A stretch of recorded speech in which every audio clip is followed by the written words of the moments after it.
So in the Sanctity of Life topic, in addition to the concept itself and looking at application to the embryo and the unborn child, there's also this third section which asks us to look at the just war theory and application to the use of weapons of mass destruction, and that's what this video is going to do. So a follower of the strong Sanctity of Life principle might believe that they have to be a pacifist, since they believe that all life is intrinsically sacred. To support their view, they may use the teachings of Jesus. So in his famous Sermon on the Mount, of course, Jesus taught, "Blessed are the peacemakers," and also his famous teaching about loving the enemy and turning the other cheek. However, it does seem in the modern world, if we're using our common sense perhaps, that there are times when it seems right to use force, especially in self-defense.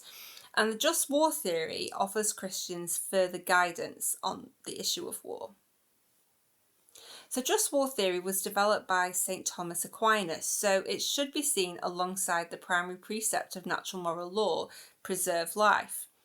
Here, the strong belief in sanctity of life is traded for a more conditional approach that is consistent with the weak sanctity of life. So what we're thinking about here is the idea that whilst life is sacred, it's sacrosanct, it's sacred to God, there has to be some flexibility in the most serious of situations, and that's really the position taken by weak sanctity of life. So according to the just war theory, there are several conditions that must be met for a war to be considered just. If those conditions are met, then even despite the belief in sanctity of life, then the war could be considered just. Now, the conditions of just war theory can basically be divided into two groups. So we have the conditions for going to war and then the conditions for how the war should be fought. So firstly, let's have a look at the conditions for going to war. Okay, so there's 6 of these. Bear in mind that in the exam, you are never going to be asked to list what the conditions for going to war are. So the most important thing is just that we have an understanding of what these are and that we can use these in relation to trying to explain whether it could ever be justified for a Christian to accept war or to accept the use of weapons of mass destruction, for example, given their belief in the sanctity of life. So let's just have a quick look at these 6 principles. So firstly, the war must be for a just cause.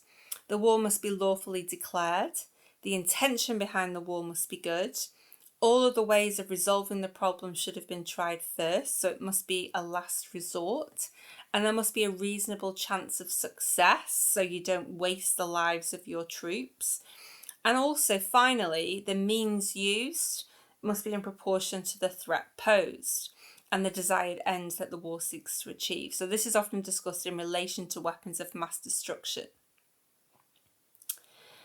We also have, of course, as I said, the conditions for how the war should be fought. And in a way, this is the more relevant section for us if we're talking about how the just war theory can be connected through to the weapons of mass destruction. So a war that starts as a just war could actually stop being just if the means used to wage it are inappropriate. So the first condition for how the war should be fought states that innocent people and non-combatants should not be harmed. And the second condition states that only appropriate amounts of force should be used. So this applies to both the sort of force and also how much force is used. So let's now think about how we can apply the sanctity of life and the just war theory to weapons of mass destruction. This should be really clear, first of all, on what we mean by weapons of mass destruction, because sometimes there can be a bit of confusion on this. So weapons of mass destruction are defined as those that can kill many people at once and or can cause severe damage to buildings and the environment. So there's 3 main forms of weapons of mass destruction that we kind of know of are chemical weapons, biological weapons, and nuclear weapons. So of those 3, nuclear weapons are the ones that most people are most concerned with and that I'm most aware of. But it's just important to understand that there are also these other forms of weapons of mass destruction that exist too. So chemical weapons, which have unfortunately been used in the war in Syria, and also biological weapons too. So how do the different beliefs in the sanctity of life influence Christian views on weapons of mass destruction?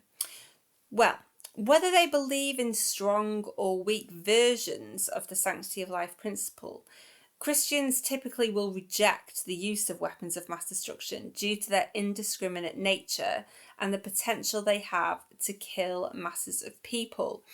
Obviously, the sanctity of life principle identifies that humans are made in the image of God. Each human being has intrinsic value. Each human being is made in God's image. And so, therefore, to blanket bomb, to indiscriminately kill innocent people is always seen as wrong. Furthermore, the just war theory states that innocent people and non-combatants shouldn't be harmed during a war. Using weapons of mass destruction obviously leads to indiscriminate killing. Innocent people die, non-combatants die. And so you can argue that it can't ever be justified. The just war theory also highlights that only appropriate amounts of force should be used in war. And again, weapons of mass destruction are intended to cause catastrophic damage, meaning they can't be used in a just war. Some Christians feel so strongly about the sanctity of life and Jesus' teachings about peace that they even reject the use of weapons of mass destruction as a deterrent. Other Christians, on the other hand, accept their use as deterrents, but they do not believe they should ever be used in combat. So how do different denominations view the issues around the use of weapons of mass destruction in the context of sanctity of life and the just war theory? Well, based on the just war theory and teachings about the sanctity of life that both have their origins in the work of St. Thomas Aquinas, the key Catholic scholar, the Catholic Church has always been consistent in that there can be no moral case for the actual use of a weapon of mass destruction, essentially because it is indiscriminate. In the 1980s, though, Pope John Paul II talks about allowing the use of nuclear weapons as a deterrent, so for them to be stored almost as a form of self-defense, not actually used though. The current leader of the Catholic Church, Pope Francis, however, has been very clear that even using weapons of mass destruction as a deterrent can't ever be seen as acceptable. So he has recently said the use of nuclear weapons is immoral, which is why it must be added to the Catechism of the Catholic Church. Not only their use, but also possessing them, because an accident or the madness of some government leader, one person's madness can destroy humanity. So there, in this statement from Pope Francis, you can see reference to not just the use of the weapons, but also the possession of them being wrong. And he makes the point that one person's madness can destroy humanity, which obviously would be opposed to the whole idea of the sanctity of human life and humans being sacred and made in the image of God.